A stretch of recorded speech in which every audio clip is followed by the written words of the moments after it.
We talk Arizona Cardinals, and this morning, unfortunately, some terrible news in terms of B.J. Ojulari, torn ACL out for the season. If you remember who B.J. Ojulari is, second-rounder, 22-year-old outside linebacker out of LSU, 41st overall pick. And, Ben, this is a guy that early on didn't get a bunch of reps, but towards the end of the season, you could see that things were starting to click for B.J. Ojulari and a lot of high expectations for him in year two.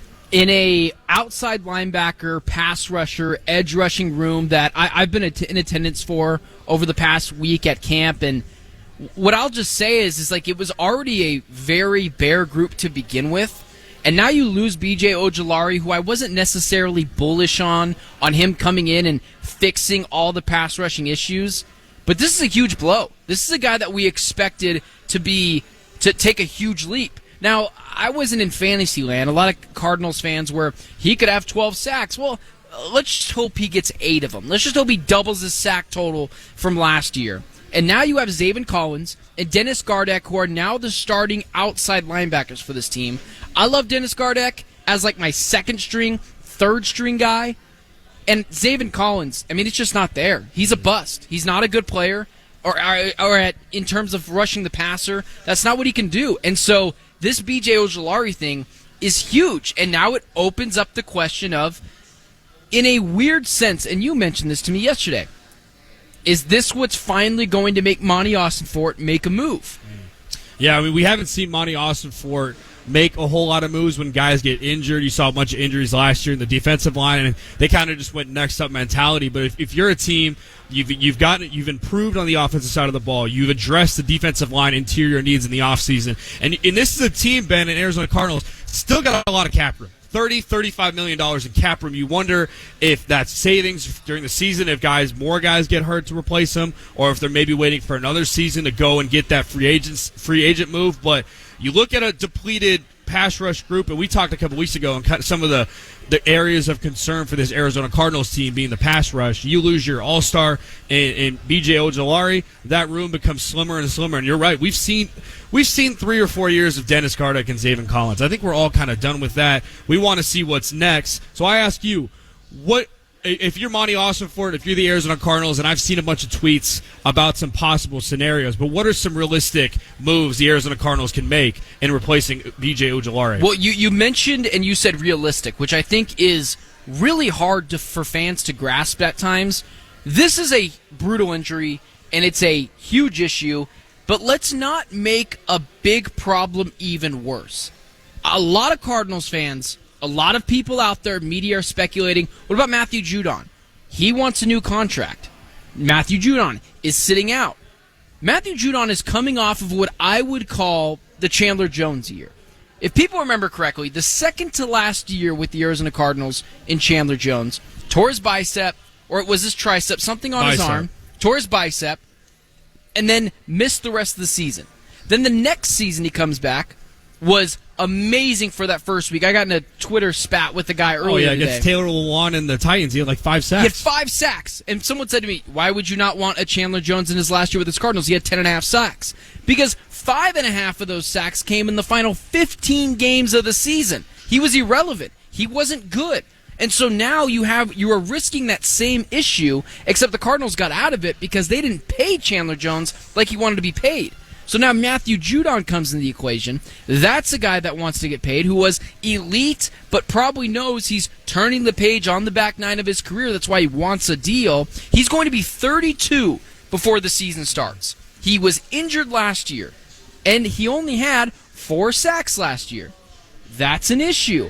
I don't think the Cardinals need to panic and make a bad situation even worse. A guy that I think makes a lot of sense, and I got to give the credit to Kyle Odegaard, who pointed this out this morning, Haason Reddick. That's a guy who had been here before. You had mentioned to me that I didn't even think of, was in the Nick Rawlis, Jonathan Gannon system on defense in Philly, was awesome there. No, I don't think he's a supreme pass rusher, and I think he wants $28 million a year. The Cardinals are expected to have $100 million in cap space next season, meaning following this season they'll have it. That makes a lot of sense. He's 28 years old. You're getting him in some of the prime of his career. You're probably going to overpay him, but this is a team that could use him this year and use him next year potentially. I trust Monti Ossenfort's idea and ability to come up with a contract, but that is a guy that makes a lot of sense to me. If it's not significant draft capital. You have anyone you've thought of? Yeah, I think Haason Reddick's got to be on top of the list. When you look at the free agency market right now, there's not a lot of options, a lot of older guys. So regardless where you go as an organization for the Arizona Cardinals, it's going to be the 29, 30, 31, 32-year-old type of guys. The pass rush department over the offseason free agency wasn't very it was very slim. Not a lot of pickings for it. I agree with you. I think Haason Reddick's got to be the guy. If you remember, traded from the Eagles to the Jets in the offseason for a 2026 third-round conditional pick. And I think the Jets aren't one of those teams. Yes, we traded for him. We got a third-round pick. We cost a third-round pick for that. But I think they're one of those organizations. If they're dealing with Haason Reddick holding out, I don't think they mind. You know what? We wasted a third-round pick. Maybe we can get a third-round pick from another team. And the Arizona Cardinals, I think it's worth it. You look at this guy in the last 7-8 years he's played in the NFL. Crazy, he's about to be 29 years old. He's consistently played in 16, 17 games. Availability's been a thing Haason Reddick's done. And on top of that, he's averaged double-digit sacks in his last 4 seasons, including a 2020 when he was in the Arizona Cardinals, 12.5 sacks. I think it's a perfect fit. I think you can get this guy for third, fourth round pick. The issue with him, though, is him coming in. He's probably going to want a contract. You wonder, with the relationship with Jonathan Gannon and Nick Rallis, they can kind of settle that down, and maybe the contract becomes at the end of the season, or if he proves to be a viable, edge rusher, he can earn a contract. I think he's probably got to be the number one situation, number one guy you go and get. It sucks that B.J. Ojulari's injury forced this, but it could be, I guess, a positive, a pro, that you needed to address this need, and it happens to be the perfect scenario with Haason Reddick wanting to hold out with the Jets. Yeah, let me just back you up there, because, you say it could be a positive that someone had an injury, and people can jump on all over that, and, this guy's wishing for injury. No, you're being a fanboy. What you mean is, this pass rushing room that I've seen with my own 2 eyes, and I've talked with other people on the sidelines, it doesn't look good. It wasn't good before, even with B.J. Ojulari was there. This could force Monti Ossenfort to go out of his comfort zone to go get a guy he wants, which could be a net positive at the end of the day. Because honestly, I'd rather have Haason Reddick over a healthy B.J. Ojulari, who was better last year towards the end of the season. But again, I wasn't bullish that he was going to have a 9.5 sack year. I thought that was fantasy land. But not to mention as well, Monti Ossenfort has a clear guy he wants. We saw it with Bilal Nichols. We saw it with Mac Wilson. We saw it with everyone that he picked up. Sean Murphy-Bunting.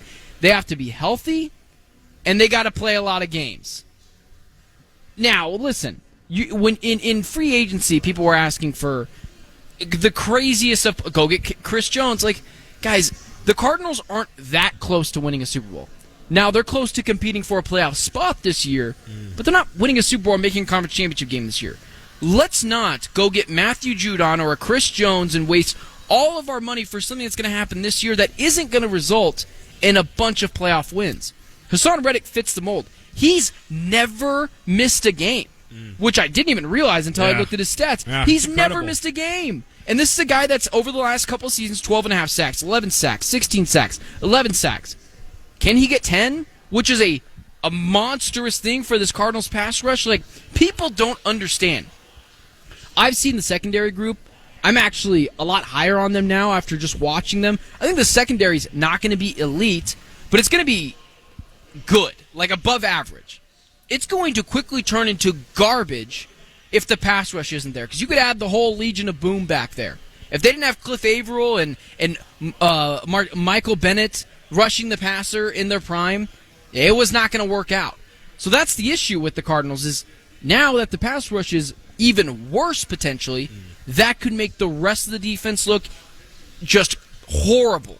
And that's an issue that the Cardinals are facing right now. Yeah, and the last thing I'll say on this, too, for people out there saying, they drafted Darius Robinson in the back of the first round. Why not put him outside? I think the one thing that Monti Ossenfort and JG do best is they grab players in certain situations, in certain positions that they're great at, and they don't move them. What do we see with Cliff Kingsbury and Steve Keim? It was always, Zayvon Collins, you're accelerating at the outside position, at the outside linebacker's position. We're going to try you in the inside linebacker for 2 to 3 years and see how you do. It didn't work. Isaiah Simmons, the same situation. We've seen you rush the passer at Clemson. We're going to try you at safety. We're going to try you at all different situations and positions and not really solidify one position. You've been there at camp. In our next segment, we'll talk about Arizona Cardinals camp and what you've seen there. The clips I've seen from Darius Robinson, interior on the defensive line, hand in the dart, that's where he's meant to be, is rush the passer and wreak havoc in pressuring the run and stopping the run.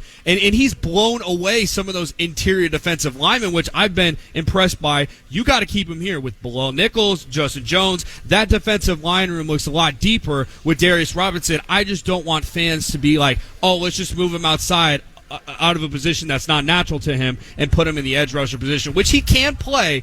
You could have packages for him, but that can't be his primary position. It's a really good point. Thank you. Don't want to move people out of positions that they're comfortable with playing unless you absolutely have to.